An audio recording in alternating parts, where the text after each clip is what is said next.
kehidupan bermasyarakat, seseorang tidak bisa terlepas dari proses interaksi sosial dengan anggota masyarakat lainnya.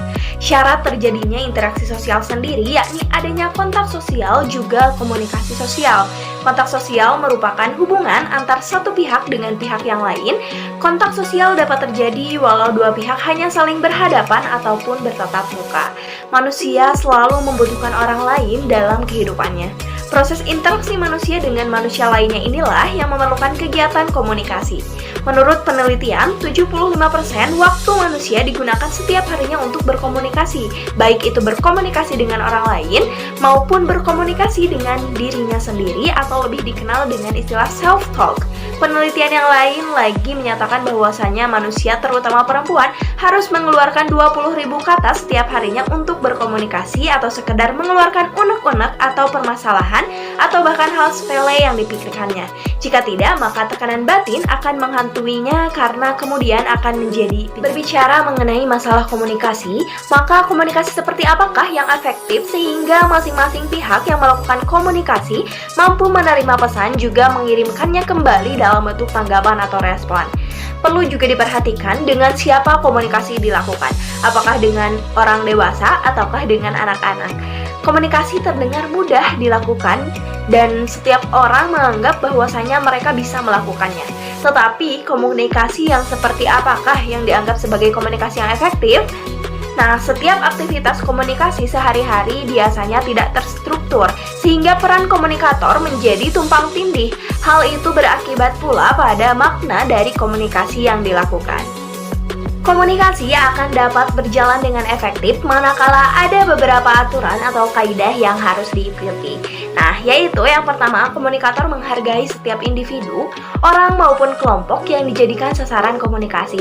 Hal ini mensyaratkan bahwasanya seseorang yang melakukan komunikasi bisa menempatkan diri, tidak menganggap dirinya sebagai orang yang paling tahu dan juga orang yang paling benar. Kedua, komunikator harus mampu menempatkan diri pada situasi atau kondisi yang dihadapi orang lain.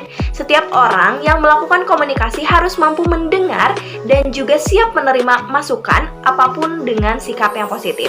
Yang ketiga, pesan diterima oleh penerima pesan dan dapat didengarkan dengan baik. Hal ini berkaitan dengan media yang digunakan. Seringkali orang melakukan komunikasi dengan individu maupun kelompok, tetapi pesannya tidak dapat dipahami karena media atau alat yang digunakan tidak mendukung. Misalnya, suara di telepon putus-putus atau mikrofon yang mendengung dan juga lain sebagainya. Yang ketiga, kejelasan pesan sehingga tidak menimbulkan multi-interpretasi.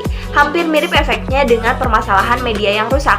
Maka bagian ini berkaitan dengan kejelasan isi pesan itu sendiri. Misalnya, apabila pemberi pesan menggunakan istilah-istilah yang sulit dipahami oleh penerima pesan, maka jelas akan sulit bagi penerima pesan untuk memahami isi pesan dan akhirnya umpan balik juga tidak akan muncul. Salah satu model komunikasi yang dianggap efektif dalam komunikasi adalah komunikasi tatap muka atau face-to-face communication. Model komunikasi ini dikatakan efektif karena dua orang komunikan akan dapat berbincang tanpa ada jeda atau halangan.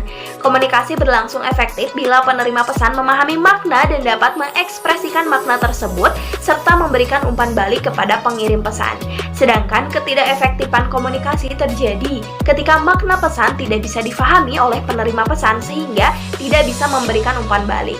Pada umumnya, hambatan komunikasi bisa terjadi pada setiap tahap proses komunikasi, meliputi pengirim atau sender, saluran atau channel, penerima atau receiver, umpan balik atau feedback, dan konteks, yang nantinya berpotensi dapat menimbulkan kesalahpahaman atau misunderstanding, juga confusion atau kebingungan dalam berkomunikasi.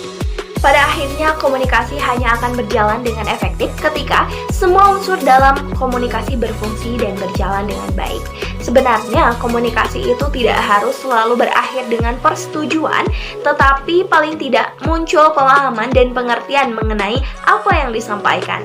Karena pada dasarnya, fungsi komunikasi tidak sekedar membujuk orang lain untuk mengikuti dan menyetujui, tetapi bisa juga komunikasi dilakukan untuk sekedar menyampaikan informasi tanpa bermaksud menggurui.